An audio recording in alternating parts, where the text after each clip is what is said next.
एक गांव में मीना नाम की एक औरत रहती थी। रहने के लिए छोटा सा घर था। 2 बच्चे थे, शायद एक 8 साल का और दूसरा 4 साल का होगा। मीना का पति बहुत मेहनती था। वो मीना को किसी चीज़ की कमी महसूस नहीं होने देता था या कैसी भी हालत में साथ नहीं छोड़ता था। कैसी भी परिस्थिति हो, दोनों साथ मिलकर सामना करते थे। पर कौन जाने किस पर कौन सा अनर्थ कब आ जाए। मीना के जीवन में ऐसी घटना घटी कि उसी घटना ने मीना के पति को मीना से छीन लिया। मीना के पति के गुजरने के बाद ऐसा लगा कि मैं ज़िंदा तो हूँ पर मुझ में जान नहीं। परिवार चलाने के लिए अब दूसरा कोई नहीं था सिवाय मीना के। इसलिए कैसे भी करके मीना ने अपने बच्चों के खातिर खुद को उस दुख से अलग किया। कुछ दिन बाद घर में जो था वो समाप्त हो गया। अब खुद क्या खाए और अपने छोटे बच्चों को क्या खिलाए, ये समस्या उसके सामने खड़ी हो गई।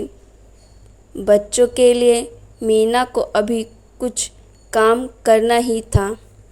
इसलिए मीना अपने दोनों बच्चों को साथ में लेकर जहाँ काम मिलता वहीं जाया करती थी और दिन भर मेहनत करके जो भी मज़दूरी मिलती उससे अपना और अपने बच्चों के पेट भरती थी।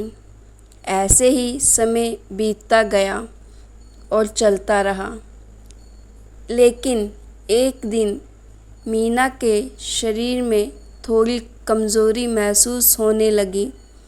फिर भी वह काम पर गई। ऐसे ही 2-3 दिन मीना काम पर जाती रही, लेकिन उसके शरीर की कमज़ोरी कुछ ठीक नहीं हो रही थी, बल्कि और बढ़ती जा रही थी। ऐसे में काम पर जाना मीना के लिए कठिन हो गया। मीना बहुत चिंतित रहने लगी। अगर काम पर नहीं गई तो मेरे बच्चे भूखे मर जाएंगे। उसी चिंता ने मीना को और कमज़ोर कर दिया। इतनी कमज़ोर कि उठने बैठने के लिए लकड़ी का सहारा लेना पड़ता था।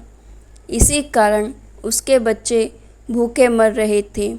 खाने को कुछ ना मिलने के कारण और अपने बच्चों को भूखा मरते देखकर वह लकड़ी की सहायता से आज यहाँ से कुछ मांग तो अगले दिन दूसरी ओर से कुछ मांग के अपने बच्चों को खिलाती, पर खुद भूखी सो जाती थी।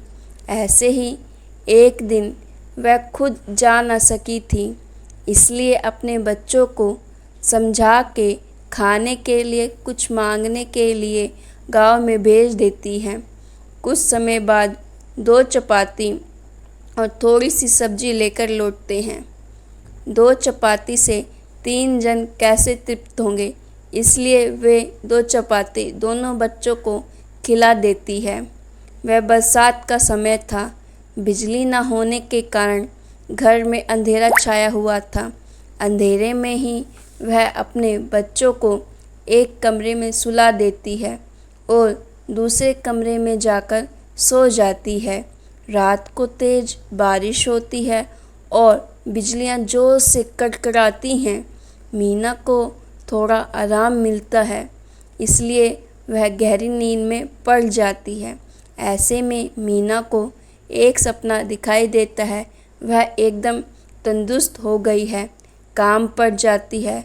वह सोचती है अपने बच्चों को काफ़ी समय से अच्छा खिलाया नहीं, इसलिए वह अपने बच्चों के लिए खाना बनाती है।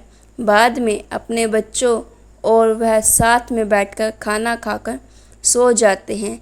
आगे सपने में मीना ने देखा उसके बच्चे जिस कमरे में सोए हुए थे उस कमरे का छत गिरकर उन दोनों बच्चे मर जाते हैं। सपने में से मीना एकदम उठकर खड़ी हो जाती है, जान में जान आ जाती है और अंधेरे में ही अपने बच्चों के कमरे की ओर चल पड़ती है। कमरे में जाकर अपने बच्चों को देखकर मीना चैन की सांस लेती है। उसी समय मीना को शरीर में ज़्यादा कमज़ोरी महसूस होती है, जिससे वह नीचे गिर जाती है और फिर वहाँ से उठ ही नहीं पाती। चैन की सांस मीना की सांस ले लेती है। तो गाइस, आपको ये स्टोरी कैसी लगी? आपको स्टोरी अच्छी लगी तो स्टोरी को लाइक कीजिए और ऐसी स्टोरी को लिए मेरे चैनल को सब्सक्राइब कीजिए और साथ में लगे हुए बेल आइकन को दबा दीजिए ताकि अगली बार कोई भी न्यू स्टोरी आए तो आपको नोटिफिकेशन मिले। Thank you.